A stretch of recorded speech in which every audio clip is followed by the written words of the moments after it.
ओम नमः शिवाय। जय श्री राधे कृष्णा। आज शिव महापुराण के 8वें अध्याय की कथा में आप सभी सती चरित्र की कथा सुनेंगे कि सदाशिव योगी होते हुए भी कैसे विवाह करके गृहस्थ हो गए, कैसे सती भगवान शिव को पति के रूप में प्राप्त की तथा कैसे कामदेव को भस्म करने वाले भगवान शिव के आधे शरीर में स्थान प्राप्त कर सकी। यह कथा सभी पापों को भस्म करने वाला है, साथ ही भगवान शिव की अचल भक्ति प्रदान करने वाला है। इसलिए इस कथा को आप लोग पूरा अवश्य सुने। नारद जी ने पूछा, हे ब्रह्मा जी, आपके श्रीमुख से मंगलकारी एवं अमृतमयी शिव कथा सुनकर मुझ में उनके विषय में और अधिक जानने की लालसा उत्पन्न हो गई है। अतः भगवान शिव के बारे में मुझे बताइए। विश्व की सृष्टि करने वाले हे ब्रह्मा जी, मैं सती के विषय में भी जानना चाहता हूँ। सदाशिव योगी होते हुए भी एक स्त्री के साथ विवाह करके कैसे गृहस्थ हो गए, उन्हें विवाह करने का विचार कैसे आया। जो पहले दक्ष की कन्या थी फिर हिमालय की कन्या हुई, वे सती पार्वती किस प्रकार शंकर जी को प्राप्त हुई। पार्वती ने किस प्रकार घोर तपस्या की और कैसे उनका विवाह हुआ। कामदेव को भस्म कर देने वाले भगवान शिव के आधे शरीर में वे किस प्रकार स्थान प्राप्त कर सकीं। उनका अर्धनारीश्वर रूप क्या है। हे प्रभु, आप ही मेरे इन प्रश्नों के उत्तर दे सकते हैं।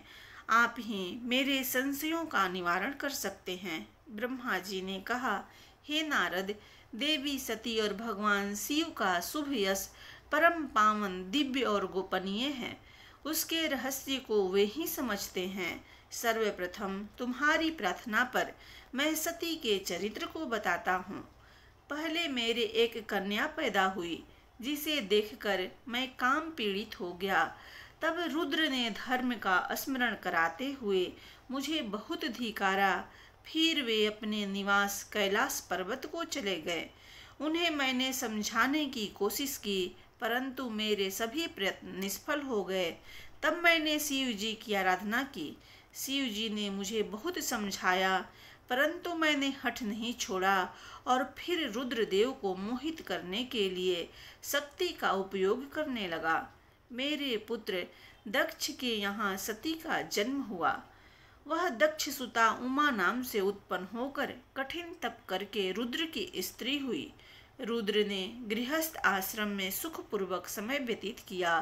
उधर शिव जी की माया से दक्ष को घमंड हो गया और वे महादेव जी की निंदा करने लगा। दक्ष ने एक विशाल यज्ञ का आयोजन किया। उस यज्ञ में दक्ष ने मुझे, विष्णु जी, सभी देवी देवताओं और ऋषि मुनियों को निमंत्रण दिया, परंतु महादेव शिव जी एवं अपनी पुत्री सती को उस विशाल यज्ञ का निमंत्रण नहीं दिया। सती को जब इस बात की जानकारी मिली तो उन्होंने शिव चरणों में वंदना कर उनसे दक्ष यज्ञ में जाने की इच्छा प्रकट की। भगवान शिव ने देवी सती को बहुत समझाया कि बिना बुलाए ऐसे आयोजनों में जाना अपमान और अनिष्ट कारक होता है, लेकिन सती ने जाने का हठ किया। शिव ने भावी को देखते हुए आज्ञा दे दी। शिव सर्वज्ञ है। सती पिता के घर चली गई। वहाँ यज्ञ में महादेव जी के लिए भाग न देख और अपने पिता के मुख से अपने पति की घोर निंदा सुनकर उन्हें बहुत क्रोध आया। वे महादेव की निंदा सहन न कर सकी और उन्होंने उसी यज्ञ कुंड में कूदकर अपने शरीर का त्याग कर दिया। जब इसका समाचार शिव तक पहुंचा तो वे बहुत कुपित हुए। उन्होंने अपनी जटा का एक बाल उखाड़कर वीरभद्र नामक अपने गण को उत्पन्न किया। भगवान शिव ने वीरभद्र को आज्ञा दी कि वह दक्ष के यज्ञ का विध्वंस कर दें। वीरभद्र ने शिव आज्ञा का पालन करते हुए यज्ञ का विध्वंस कर दिया और दक्ष का सिर काट दिया। इस उपद्रव को देखकर सभी लोग भगवान शिव की प्रार्थना करने लगे। तब भगवान शिव ने दक्ष को पुनः जीवित कर दिया और उनके यज्ञ को पूर्ण कराया। भगवान शिव सती के मृत शरीर को लेकर वहां से चले गए। उस समय सती के शरीर से उत्पन्न ज्वाला पर्वत पर गिरी थी। वही पर्वत आज भी ज्वालामुखी के नाम से पूजित है। आज भी उसके दर्शन से मनोकामनाएं पूरी होती है। वही सती दूसरे जन्म में हिमाचल के घर में पुत्री रूप में प्रकट हुई, जिनका नाम पार्वती था। उन्होंने कठोर तप द्वारा पुनः महादेव जी को अपने पति के रूप में प्राप्त कर लिया। ब्रह्मा जी के ये वचन सुनकर नारद जी पुनः पूछने लगे, हे ब्रह्मा जी, इस सती की उत्पत्ति कैसे हुई और महादेव जी का मन विवाह करने के लिए कैसे तैयार हुआ? दक्ष से नाराज होकर देवी सती ने अपनी देह को कैसे त्याग दिया और फिर कैसे हिमाचल की पुत्री पार्वती के रूप में जन्म लिया? उनके तप, विवाह, काम नाश आदि की सभी कथाएं मुझे सब विस्तार सुनाने की कृपा करें। ब्रह्मा जी बोले, हे नारद, पहले भगवान शिव निर्गुण, निर्विकल्प, निर्विकार और दिव्य थे, परंतु देवी उमा से विवाह करने के बाद वे सगुण और शक्तिमान हो गए। उनके बाएं अंग से ब्रह्मा जी उत्पन्न हुए और दाएं अंग से विष्णु उत्पन्न हुए। तभी से भगवान सदाशिव के 3 रूप ब्रह्मा, विष्णु और रुद्र सृष्टिकर्ता, पालनकर्ता और संहारकर्ता के रूप में विख्यात हुए। उनकी आराधना करते हुए मैं सुरासुर सहित मनुष्य आदि जीवों की रचना करने लगा। मैंने सभी जातियों का निर्माण किया। मैंने ही मरीचि, अत्रि, पुलह, पुलस्त्य, वशिष्ठ, नारद, दक्ष और भृगु की उत्पत्ति की और ये मेरे मानस पुत्र कहलाए। तत्पश्चात मेरे मन में माया का मोह उत्पन्न होने लगा। तब मेरे हृदय से अत्यंत मनोहारी और सुंदर रूप वाली नारी प्रकट हुई। उसका नाम संध्या था। वह दिन में क्षीण होती, परंतु रात में उसका रूप सौंदर्य और निखर जाता था। वह सायं संध्या ही थी। संध्या निरंतर मंत्र का जाप करती थी।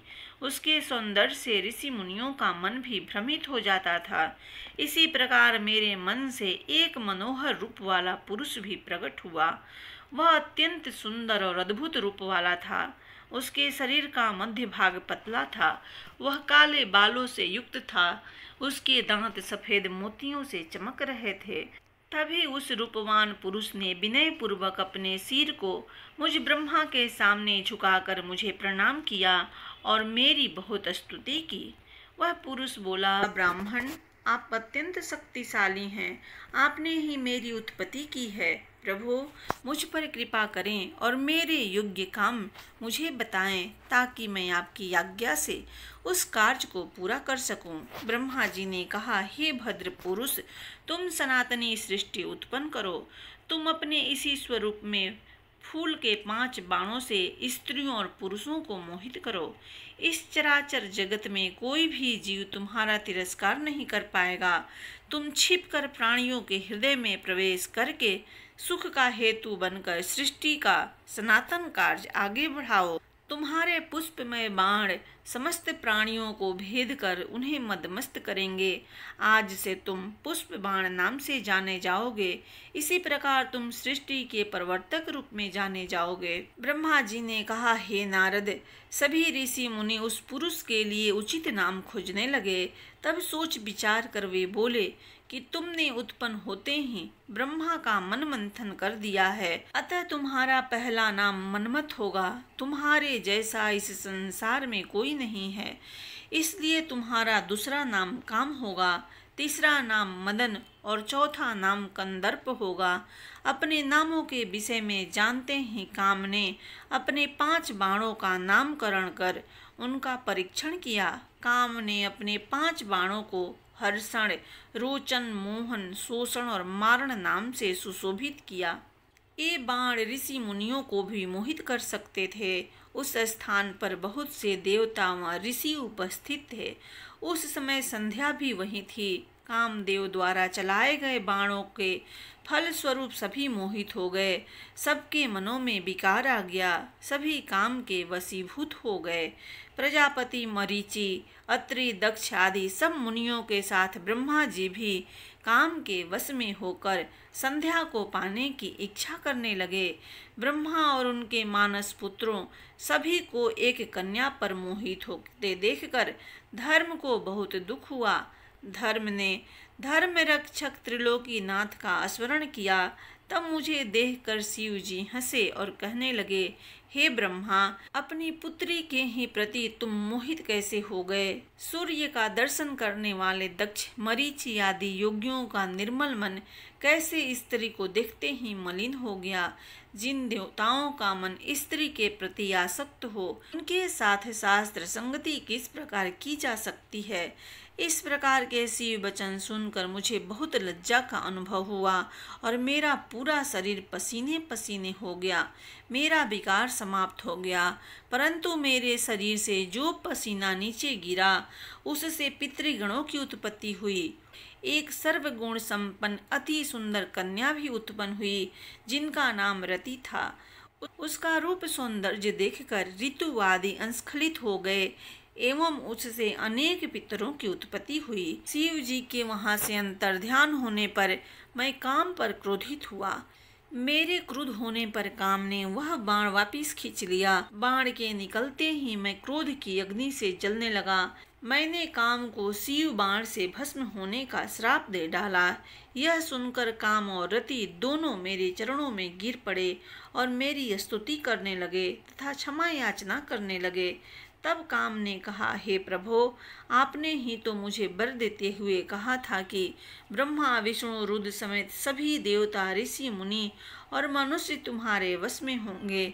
मैं तो सिर्फ अपनी उस शक्ति का परीक्षण कर रहा था, इसलिए मैं निरपराध हूँ। मुझ पर कृपा करें। इस श्राप के प्रभाव को समाप्त करने का उपाय बताएं।